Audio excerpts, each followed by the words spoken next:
talk about, I think, one of the hottest topics in retail today, and that is personalization. So I'm just going to jump right in and start asking you some questions. And I know that you have a lot of experience in this area and you've been doing it a long time. And it'd be great also to get your perspective on any of the conversations that you've had during NRF in the last couple of days. We're live.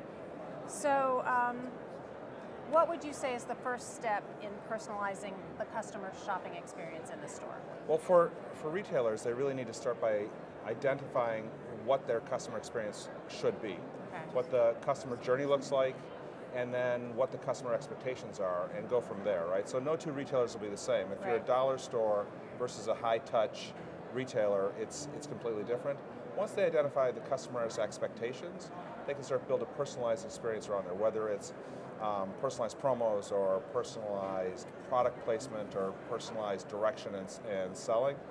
It depends on the retailer, but putting the customer at the center will help with that journey. So it probably sounds easier than it is.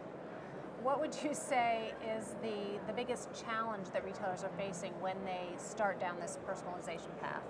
You know, it's surprising, but the fundamental challenge is a lot of them do not know what their customers' motivations are for buying.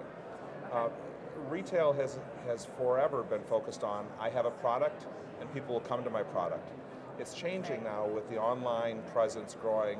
So retailers have spent a lot of time and a lot of effort to understand why the customers are buying from them, what the value is of the transaction.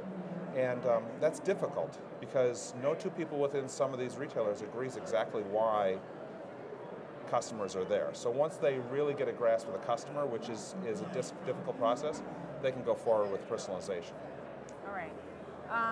So customer identification is the key element, I think, right, of personalizing the shopping experience. So what would you say, or what have you seen, are some of the best ways that retailers are learning how to better identify their customers when they enter the store?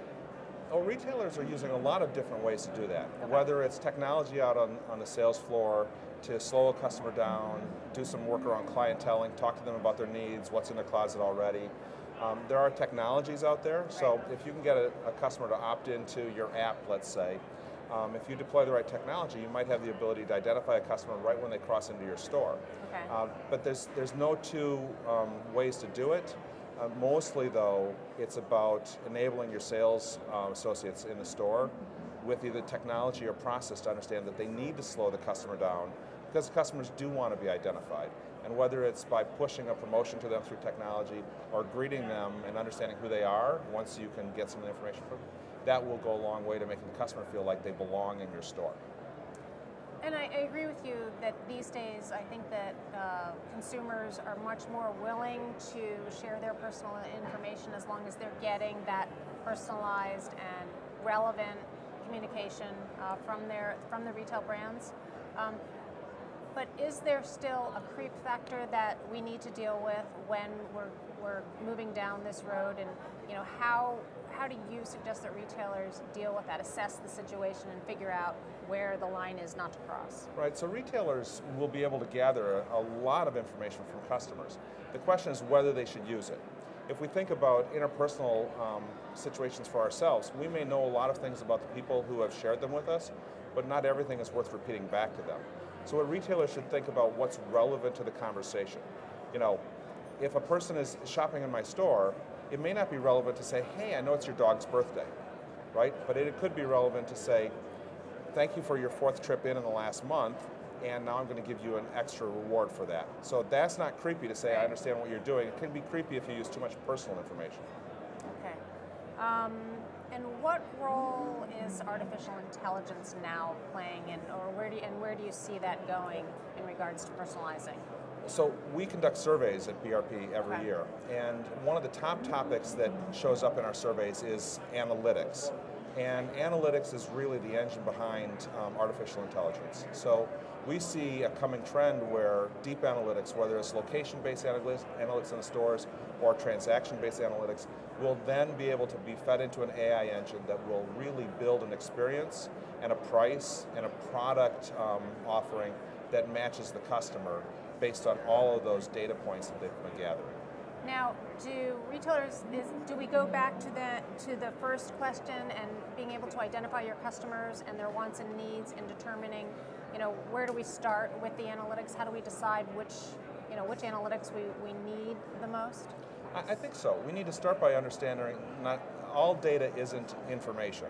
Sometimes it's noise. And figuring out what the commonality is across all my customers, right? So look at the data that's relevant, that creates an attribute relationship between different customers. And if I can mine that data in the right way, then I can apply it to even anonymous customers because I can build some assumptions around why they're there and what behaviors we should reinforce.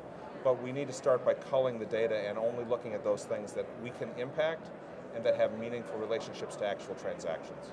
All right, terrific. So final question for today.